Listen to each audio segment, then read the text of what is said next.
Okay, well, as the email indicated, we'll allow you to begin with the first 3 minutes, and our timekeeper's right across the table there, and give you the clues. But for the 3 minutes, you're welcome to fill us in on the questions we did not ask. Okay.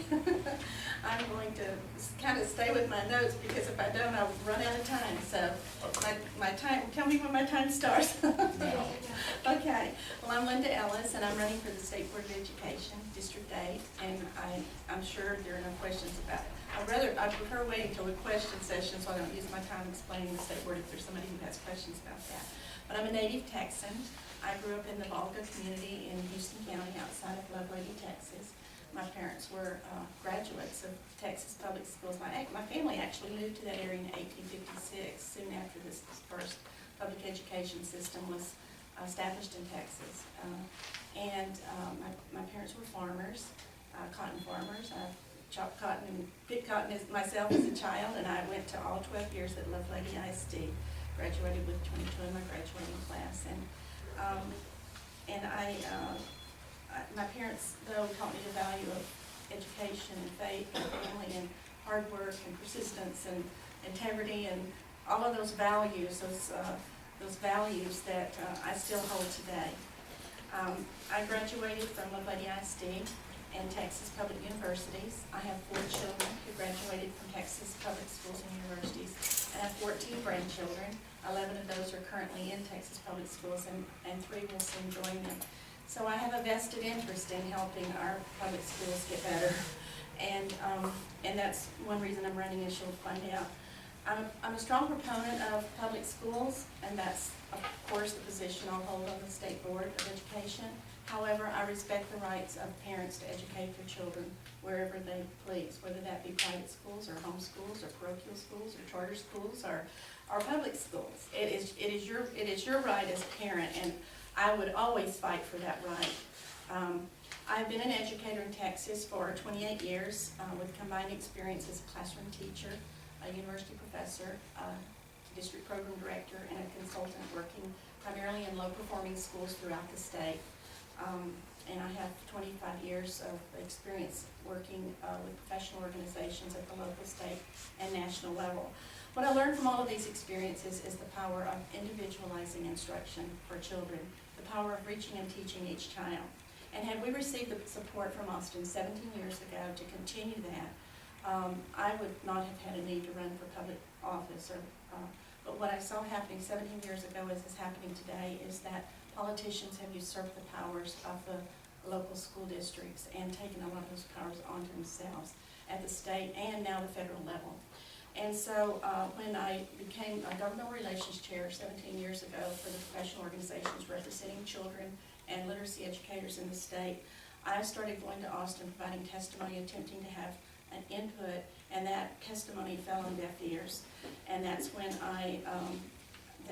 that's when I became involved, and I've been involved ever since. 3 years ago is when I decided to run. I probably interviewed with some of you 3 years ago when I ran as a write-in candidate, and I'm back on the ballot this time. Thank you. Thank you for your time. thank you. Okay, who has the first question? I'll ask you a question if nobody else has one. Okay, Ken. Are you familiar with an organization called C-Scope? I am familiar with a curriculum called C-Scope, right? Okay, are you familiar with the fact that they are now teaching Islam in Texas schools? They just started at Marlin Independent School District and would not allow parents in or anybody to monitor the course, and it was not a comparative religion course because they were not teaching any of the other religions. I'll leave the rest up to you. Thank you. I've had lots of questions about C-Scope. Okay. I am not a proponent of C-Scope. I do not like the curriculum. It's a program, a curriculum written by the region centers, because you probably know the regional educational centers in Texas are now kind of self-supporting.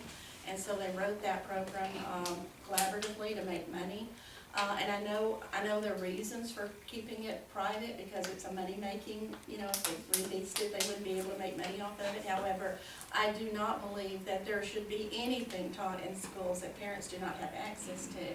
I've also called the head office in Austin to try to get a meeting. I'm going to Austin Wednesday. I'm hoping to be able to meet I don't know what their curriculum looks like. I've been in schools where they use the curriculum. I don't know the details of what's in the curriculum. I have a copy of it, I'll be glad to email it Oh, to you. okay, I would love to see it, right. I would, absolutely, I would love to see it. And it, so, I agree with you. I mean, I'm not pro-Islamic bias, and I'm not pro any curriculum where parents don't have input. That's why one thing I propose is the local control, and I don't mean local, just districts, I mean to the parent and the child level. So, I think the closer we get instruction to that child, where the parent and the teacher can work together, the better. So what do you see the role of the State Board of Education? Well, there are three committees on the state board. One is curriculum and the curriculum committee, and that they set the standards.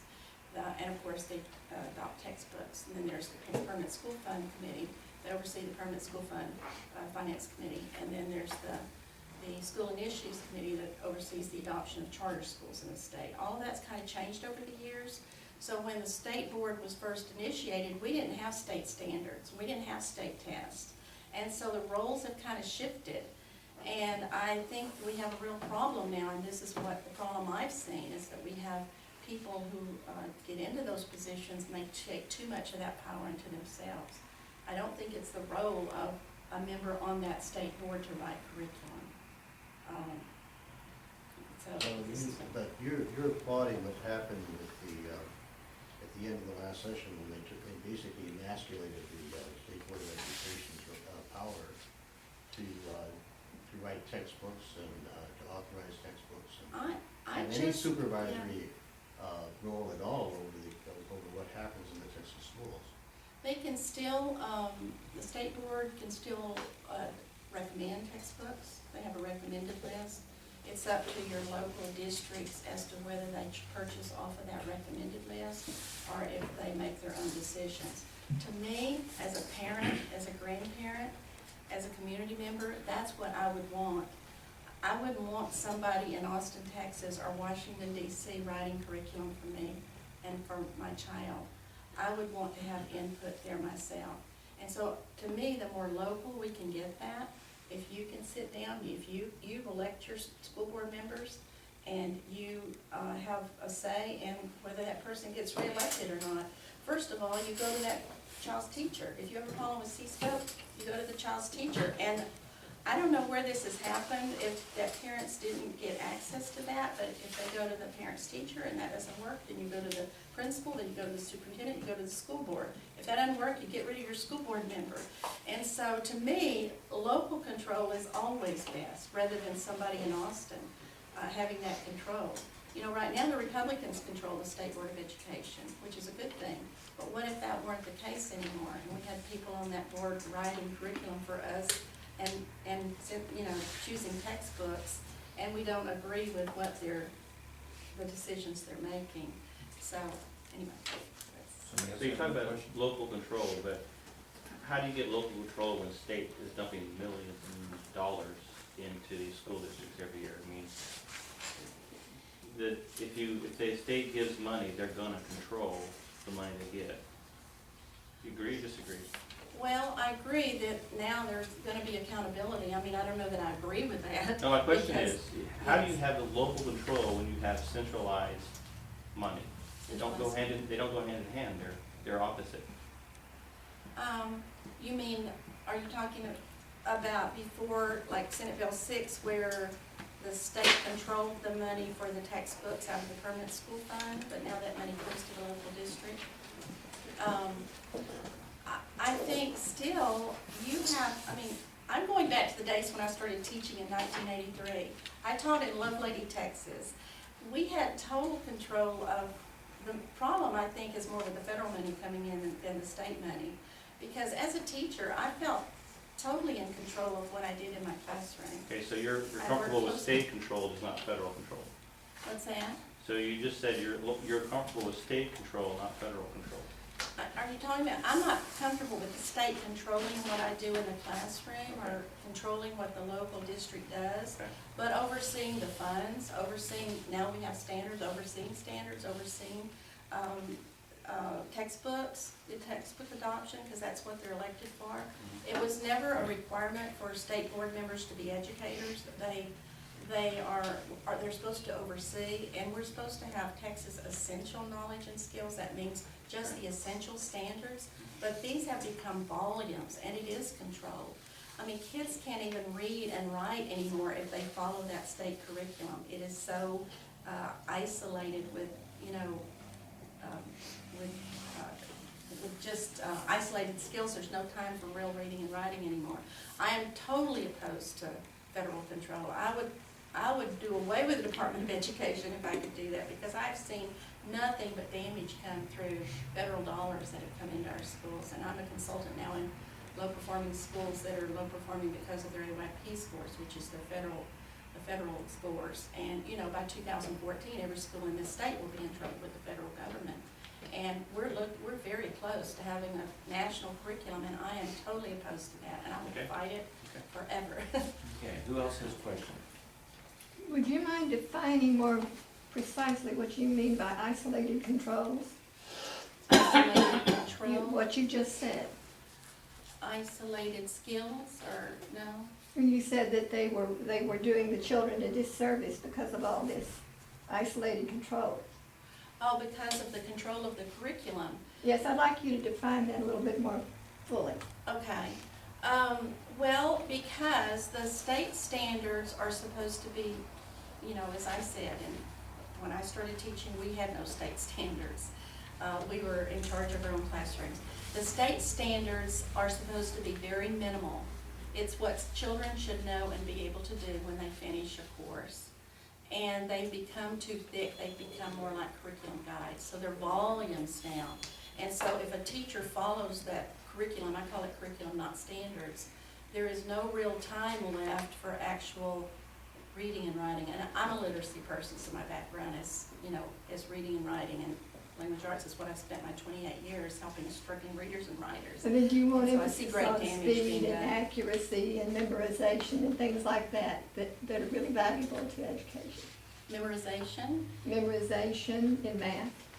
Oh, definitely, yes. Kids have to memorize the multiplication tables, right? There's a lot of Speed and memorization. accuracy and legible handwriting. Yes, yes, yes. And I don't think that's ever been, it's always been in the, I know, you know, my opponent says she had to work hard to get grammar and phonics and spelling and handwriting back into the curriculum. It's never been gone. I mean, it's always been there. The issue was the way the language arts curriculum was handled. It was taken from the teachers and sent to Washington, D.C. You know, they hired standards work from Washington, D.C. with Sue Pimentel to facilitate that process, and they're the ones writing the national curriculum. There was a huge problem with the loss of any, there's a huge problem with the loss of any local control, any input from the 20,000 teachers that spoke up in the state. And that's what the language arts community objected to. It wasn't the grammar and phonics and spelling and handwriting. It was that the voice was gone, it was dismissed. So, yes, I support all of those things. Okay, Thank you. thank you That very was much. so short. Yes, it is. Well, thank you for having me. I appreciate it. Well, thank you for taking the time to come in. I Thank know you. that was a big commitment on your part, so we Appreciate it. appreciate it. Appreciate being here. Thank you. Thank you.